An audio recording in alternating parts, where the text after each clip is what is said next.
नमस्कार। एटी समाचार से मैं तहजीब लियाकत। लापता बूढ़ी मां को खोजने में दर दर भटक रहे हैं नंद और बेटा। प्रयागराज रेलवे स्टेशन की घटना है। बलमदीना मिंज 75 वर्ष उत्तम नगर नई दिल्ली की रहने वाली है। दिनांक 21 जनवरी 2025 को अपने बेटे एलेक्स मिंज 28 वर्ष और नंद सुनीता लड़का 45 वर्ष के साथ रांची से झारखंड स्वर्ण जयंती एक्सप्रेस से नई दिल्ली के लिए रवाना हुई। प्रयागराज जंक्शन पर ट्रेन पहुंची तो बलमदीना मिंज ट्रेन में खड़ी हुई दिखाई दी। समय लगभग 4:30। सुबह नंद और बेटा दोनों नींद में थे। ट्रेन चलने के बाद जब इन दोनों ने देखा तो वह दिखाई नहीं दी। फिर इन लोगों ने ढूंढना शुरू किया तो कुछ पता नहीं चला।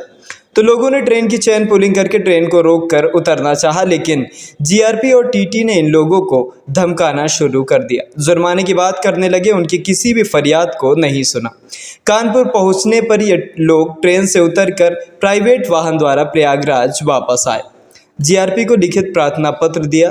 जीआरपी ने एलेक्स और सुनीता को सीसीटीवी कैमरे के फुटेज में दिखाए। उसमें बलमदीना मिंज एक सीढ़ी के पास खड़ी हुई दिखाई दी। उसके बाद उनका कुछ पता नहीं लग पाया। एलेक्स और सुनीता दर दर भटक रहे। आज दिनांक 8/4/2025 को मिलने पर एलेक्स और सुनीता ने आप बीती सुनाई और रोते बिलखते अपनी मां की जगह जगह ढूंढने के लिए भटक रहे हैं। उनका ऑफिसर आके उन्होंने कहा कि चलिए एक बार दोबारा से सीसीटीवी देखते हैं। तब उन्होंने हमें सीसीटीवी दिखाया रात के 12 बजे से लेके 3:30 बजे रात तक।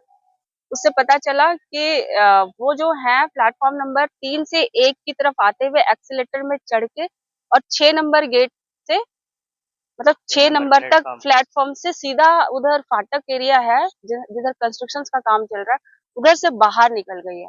वहां पर एक पुलिस वाले भैया मतलब सर भी मिले हैं उनको, और उन्होंने ही वो वापस प्लेटफॉर्म की तरफ मुड़ रही थी तो उन्होंने कहा कि नहीं नहीं आप इधर से मत जाइए माता जी, आप उधर से ही चले जाइए 6 नंबर गेट की तरफ, जो कि सीधा या तो प्लेटफॉर्म के अंदर आ सकते थे या फिर वहां से सिविल लाइन की तरफ बाहर जा सकते हैं।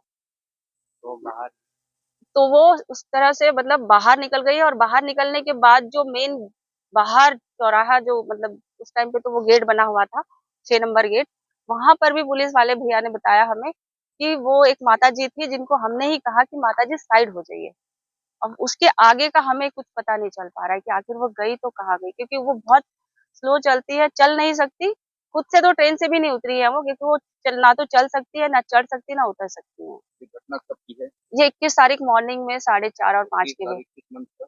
जनवरी। 21 जनवरी। हाँ जी। तो इसके बाद आप लोग और कहीं अपने पुलिस विभाग में या कहीं पुलिस और यहाँ के जितने भी लोकल थाने हैं सब में हमने वो जो पैम्पलेट्स है वो दिए हैं। इवन हमने तो उनसे ये भी कहा था कि एफआईआर कर लीजिए, तो उन्होंने कहा कि नहीं एफआईआर वहाँ जीआरपी में ही होगा। और हमने सिविल लाइन थाने में जीआरपी का जो कॉपी है एफआईआर का वो भी सबमिट किया हुआ है। काफी आपका हाँ, वो कॉपी अभी दिखा तो वो है हमारे पास। और अभी हम अब दोबारा जब यहाँ पे आए हैं, दोबारा हम जीआरपी में गए तो वहां से सिर्फ हमें यही इन्फॉर्मेशन मिल रहा है कि नहीं नहीं अभी तो कोई इन्फॉर्मेशन नहीं आया है, जैसे भी आएगा तो हम आपको बता देंगे। इसके अलावा तो कुछ बता ही नहीं रहे। हम तो इवन उनसे ये भी कह रहे हैं कि आप हमें आश्रम बताइए, या जो भी कोई कुंभ में जो बचे हुए हैं 100% तो सभी लोगों को सभी लोग नहीं मिले होंगे। जो लोग रह गए वो लोग कहाँ हैं आखिर, उनको कहाँ शिफ्ट किया गया वो बता दें। कैमरा में आपको दिखाया गया उसका कोई फुटेज आप लोगों का? नहीं, उन्होंने देने से मना कर दिया था कि फुटेज हम लोग देते नहीं है। हमने रिकॉर्डिंग और रिकॉर्डिंग किया नहीं था हमने अपने से। मेरा नाम सुनीता लाकड़ा है और हम लोग दिल्ली से हैं। दिल्ली में उत्तम नगर मोहन गार्डन में रहते हैं।